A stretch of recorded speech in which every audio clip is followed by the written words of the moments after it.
Gaffer, the transfer window came to a close last night. Two new faces in. Can you tell us a little bit more about them? Yeah, the striker Duckens, Nazon.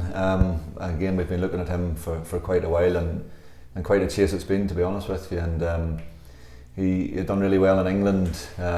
Was attached to Wolves, but had been out on loan at a couple of different clubs. Scored quite a few goals and impressed, which led to him moving to Belgium in the summer. I think they paid quite a bit of money for him. So over there it hasn't quite probably worked out the way it wants, and he's keen to get back, I suppose, over here to get playing again. So it's been quite a chase. It's been a huge amount of negotiations, but glad to get it over the line. Corbu in as well. Could you tell us a little bit more about him?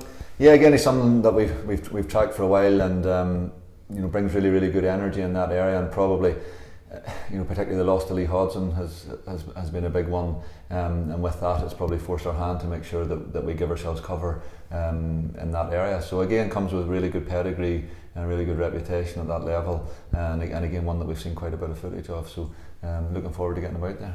He played with Mihai Popescu at Bucharest as well. Did you maybe speak to Mihai about that? Absolutely, of course, and I think you're trying to do your due diligence and as much work as you can on each player, and of course that network of players is vitally important to get an understanding of what he's like and if he would fit into what we're trying to do. So yeah, it was great to be able to tap Mihai for that information.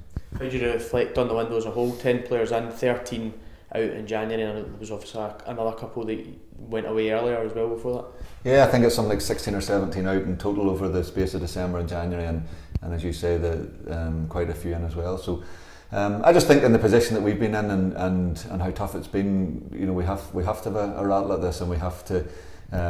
It's very hard to convert players who have been here and players who feel possibly disillusioned about where we're at this point in time, and sometimes the only way to get fresh impetus is to bring in fresh blood, and with that, we're hoping. I think we saw signs of it on Sunday. There was a huge amount of positives on Sunday, some disappointing moments as well, but again it looked as if we had a little bit more upbeat, and we were impressed with it, and hopefully we can carry that on. Yeah, you talk about that. You had last week on Sunday, Anders Dreyer came straight into the team. We've also got new guys like Matteo and the two boys that were signed yesterday.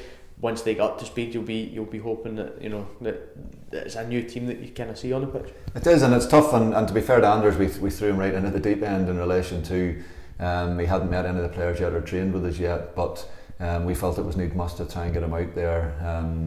You're also looking into the league where the player has come from. So, for example, Mateo Music hasn't played probably competitively for 6 weeks or so.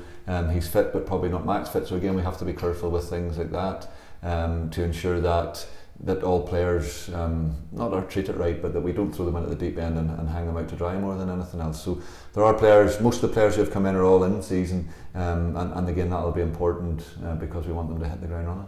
Happier with the balance of the squad now compared to the start of the window? Yeah, I think we're sitting at 21, possibly 22 players at this point in time, which is probably bang on for what we want at this moment. So it's got a better feel around the place, and again, as you say, I think that balance is really important.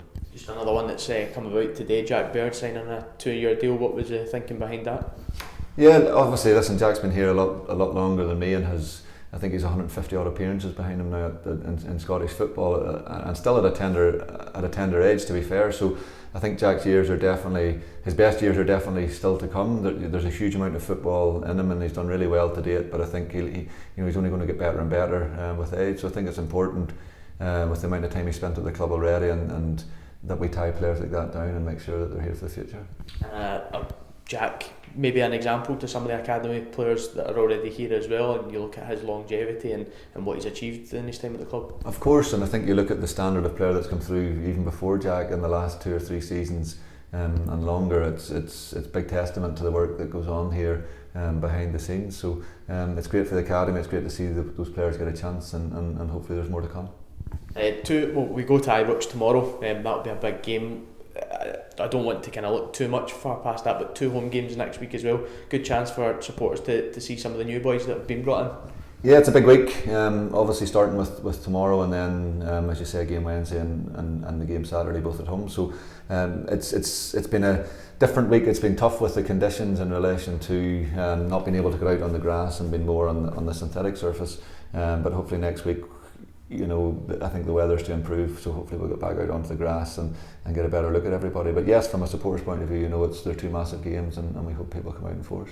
How are you feeling now that the window's shut? I know a lot of time and energy in January's been spent on trying to bring in new recruits. Even before that, you were quite open since you've come in September that a lot of time after training was spent looking at potential new recruits. Can put that to bed somewhat now? Sort of. It's been a savage month, I have to say, and not just for me. I think even for Tony, even Susan. To be fair, who was in here last night till 11 o'clock with us, sorting out paperwork and everything else. So it's a team effort from that point of view. But yeah, there's I'll be the first to say it. Your recruitment's really important, and I think the quality player that you bring in has a huge impact on what you get on a Saturday and what you get in training and everything else. So. We've also dug our heels in massively to try and get certain players, for example, Duckens in particular, where we've absolutely nearly took a risk to try and see if we could get him, and it did go to the wire, and we've got him, and we're delighted, to be honest with you, with the business that we've done. Just finally, looking on the two players that were brought in yesterday, do they feature sort of in the squad tomorrow? I know it'll be quite soon for them, but is there a chance we'll see them tomorrow? Yeah, they'll both make the squad tomorrow. So both are cleared and both available to play. So they're both en route here at the minute. So we'll lift them this afternoon, and again we'll integrate them into the squad tomorrow. Gaffer, thanks very much. Cheers, Jimbo. Thank you. Thank you.